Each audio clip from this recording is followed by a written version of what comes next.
Alright guys, I got this '05 Mercury Mountaineer 4.0. So the Ford Explorer is similar, and this Mountaineer is similar on replacing this radiator.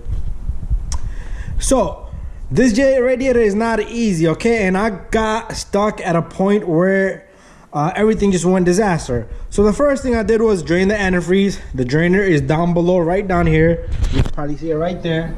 Okay, that's the drainer.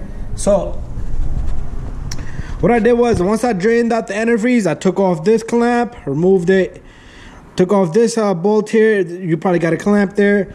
Remove this hose. And once I did that, you have a number 10 on this. Also, this pops up right here. This cover just pops up. So this fan shroud here, it breaks into two pieces. So you're gonna take off a bolt right there and another 10mm bolt right here, and this fan shred comes out, so it splits in half. The bottom half has two bolts, one on each side, and it comes down, okay? Lower radiator hose came down. So once I took this off, okay, there's gonna be a small little piece of fin on the side here, the plastic. So pretty much, let me show you. This comes right off. You see this little guy right here? This plastic housing, remove this. You have a number 8mm going onto the radiator from right here. Same thing on this side. This side, it was a little tricky, and I had to just yank the heck out of this the plastic piece, and number 10 came out of there. And also there's a number 10 in the bottom right here. If you do not take off this plastic piece, the one from the bottom comes out. But on this side, there's an oil cooler in between. You see that? There was a number 10 bolt right on this side. I'm gonna show you on the old radiator.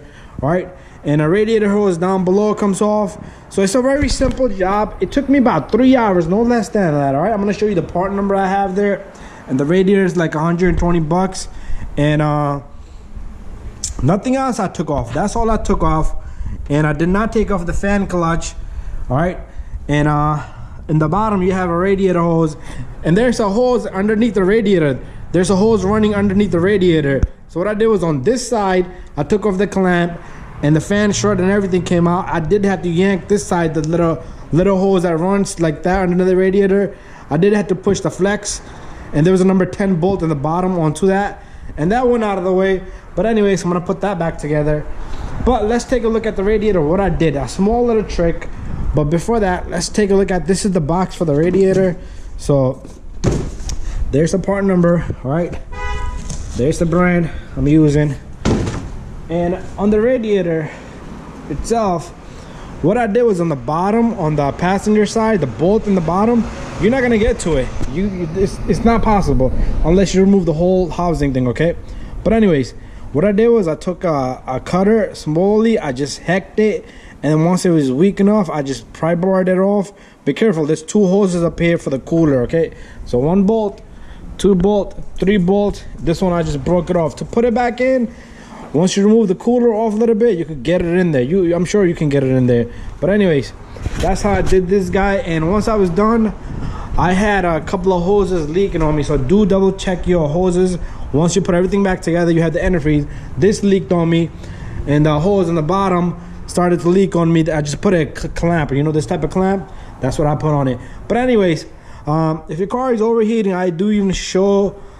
I'm sorry, I did not show. This radiator was leaking from the bottom, like right here, for the seal, and plus it was all blocked up, okay? And this guy, once you're done, it smacks right in there, just like so, and that's it. Bada bing, bada boom.